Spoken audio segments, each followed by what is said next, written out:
नमस्कार, मैं भाव्या। आप देख रहे हैं N4 न्यूज़ भारत। संध्या समाचार में आपका स्वागत है।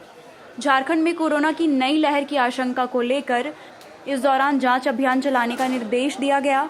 अपर मुख्य स्वास्थ्य सचिव अरुण कुमार सिंह ने कोविड टेस्टिंग एवं जीनोम सीक्वेंसिंग के साथ कोविड नियमों के पालन व प्रसार बढ़ाने से जुड़े विभिन्न बिंदुओं पर चर्चा की। स्वास्थ्य मंत्री बन्ना गुप्ता ने कहा कि हमें सतर्क रहना है और परेशान होने की आवश्यकता नहीं है।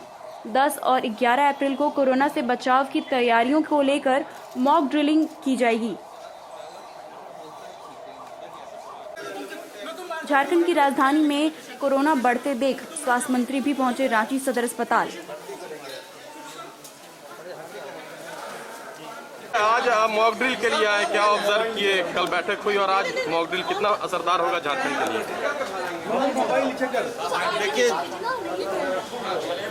देखिए झारखंड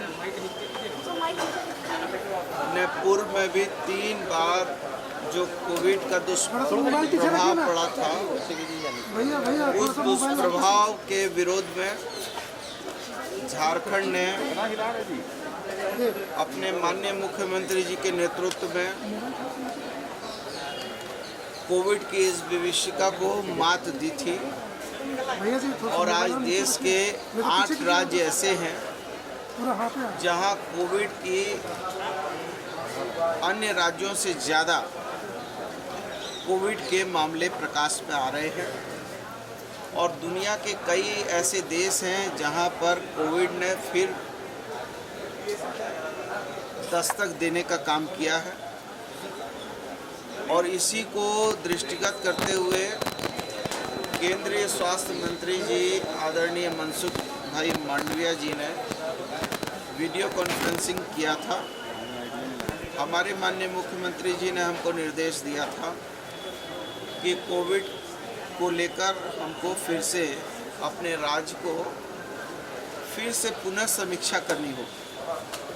और उसी के तहत हम लोगों ने कल सभी उपायुक्त, सभी सिविल सर्जन और विभिन्न हमारे बड़े अस्पतालों के अधीक्षक, आरडीडी, सबकी एक संयुक्त बैठक में ये निर्णय लिया कि हम जितने हमारे पीएसए प्लांट हैं, जितने हमारे एलएमओ हैं, जितने आरटीपीसीआर हैं, ट्रूनेट की मशीन है, जीनोम सीक्वेंसिंग है, कोबास 6800 है, वो सारी चीज़ों को इसी के साथ मैन पावर हमारा क्या स्थिति में है, वो सारी चीज़ों का हम अवलोकन करेंगे। सभी उपायुक्तों को भी निर्देश दिए गए हैं कि सभी जिले में सभी उपायुक्त भी अलग अलग तरीके से और हमारे अधिकारी भी अलग अलग क्षेत्र में जाकर मॉक ड्रिल करके सारी वस्तु स्थिति का जायजा लेंगे।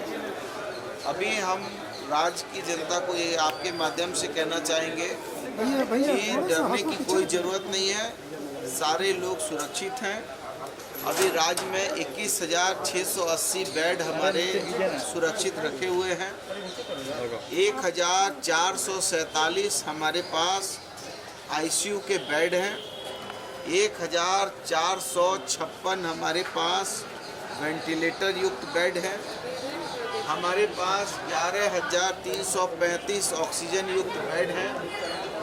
और हमारा 122 पीएसए प्लांट भी ठीक है। इसी के साथ कोबास 6800 की 2 मशीन लगी हैं। 27 आरटीपीसीआर लैब हमारे जो है लगाने की प्रक्रिया है, कुछ जो है प्रक्रियाधीन है, कुछ लग चुके हैं। और हम पूरी तरीके से चाक चौबंद हैं। और हमने कल भी सभी उपायुक्तों को निर्देशित किया था, हमारे एसीएस साहब ने भी बहुत समीक्षा किया और हमने निर्देशित किया कि पूर्व का जो हमारा एसओपी है और उसमें गुणात्मक सुधार करने के लिए नए एसओपी में क्या क्या हम ला सकते हैं, वो सुझाव जैसे ही आते हैं तो हम उस सुझाव को मद्देनज़र रखते हुए मुख्यमंत्री जी से उस पर डिस्कस करके उनका आदेश निर्देश का अक्षरशः अनुपालन करेंगे।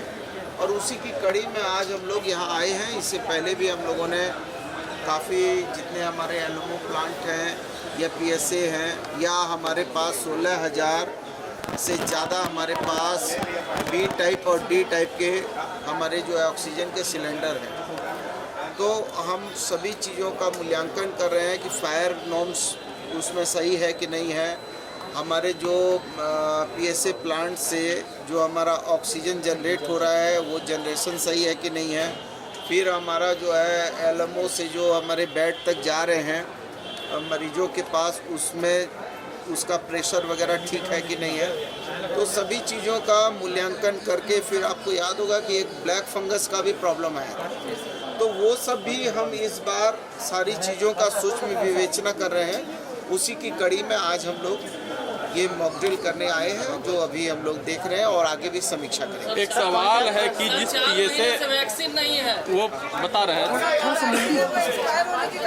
जिस PSA प्लांट की बात हो रही है वहाँ पर ऑपरेटर नहीं है और जो लोगों को ट्रेनिंग मिली थी उन्हें हटा दिया गया है जब कोविड का काल खत्म हुआ। किस रूप में देखेंगे बिना ऑपरेटर के? नहीं, हमने जो केंद्रीय स्वास्थ्य मंत्री जी से उस दिन बातचीत किया था और बातचीत में ये भी उनसे कहा था कि NHM से जो पैसा है, जो 60-40 का हमारा रेशियो है, राज्यांश उसमें 40 है, 60 हमारा केंद्रांश है।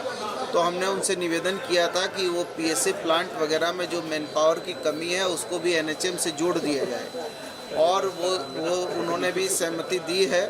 और इसके बाद भी हम लोग जो है जो हमारा उपायुक्तों के माध्यम से जो हमारा DMFT फंड वगैरह है उससे भी हम मैन पावर वगैरह लेंगे। उसमें कोई कमी, हम राज्य की जनता में कोई कमी नहीं होने देंगे। लेकिन अभी बहुत इनिशियल स्टेज है और इसमें कोई न डरने की ज़रूरत है न घबराने की ज़रूरत है। जितने पेशेंट अभी तक 63 पेशेंट आए हैं, 63 में सभी करीब एसिम्टोमेटिक, माइल्ड सिम्टोमेटिक है और ज़्यादा तक होम आइसोलेशन में है। तो इसलिए, लेकिन चूँकि दूध का जला हुआ आदमी मट्ठा को ही फूंक के पीता है, पूर्व में जो है डेल्टा वेरिएंट का कोपभाजन जिस तरीके से हम शिकार हुए हैं, तो हमारे हृदय में उसके जो है काफ़ी गहरे घाव हैं। तो इसलिए हम लोग किसी भी प्रकार की कोई कोताही नहीं करेंगे और समय रहते हुए सारी चीज़ों का। और जहाँ तक वैक्सीन की बात है, तो हमने केंद्रीय स्वास्थ्य मंत्री जी से निवेदन किया है कि हमको जो है किस्त के हिसाब से वैक्सीन दिया जाए, 50,000 किस्त पहले दिया जाए, और उसमें जो वैक्सीन हमको मिले वो वैक्सीन का जो एक्सपायरी का ड्यूरेशन है वो सही हो। ऐसा नहीं हो कि हमको वैक्सीन मिल जाए और उसका एक्सपायरी जो है केवल 1 महीना का रहे, तो फिर हम उसको क्या करेंगे। तो सारी चीज़ों पर हम लोग गंभीर हैं। आपके माध्यम से हम आम जनता को ज़रूर कहेंगे कि न डरने की ज़रूरत है, ना परेशान होने की ज़रूरत है। राज्य सरकार पूरी तरीके से वचनबद्ध है और इसके लिए हम लोग संकल्पित हैं। कॉन्टैक्ट ट्रेसिंग बिल्कुल जल्दी आ रहे हैं। धन्यवाद।